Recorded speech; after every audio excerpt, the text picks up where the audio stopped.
Za 100 godina svi ćemo biti pod zemljom. Roditelji, prijatelji, ljubavi, i ti, i ja.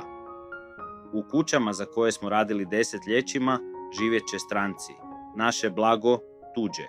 Auto zbog kojeg si radio prekovremeno. Ili na otpadu. Ili u garaži nekog kolekcionara koji ne zna ni kako se zoveš. Naši unuci možda nas se neće ni sjećati koliko nas se zna ime djedovog oca. Još par godina priča o nama, onda samo fotografija. I na kraju ni to. A danas trčimo za stvarima, kupujemo, skupljamo, svađamo se, gubimo dane na gluposti, a pravo bogatstvo prolazi pored nas. Mir, osmijeh, šetnja, zagrljaj. Zamisli da staneš, da dišeš, da oprostiš, da se smiješ do suza, da voliš bez uvjeta.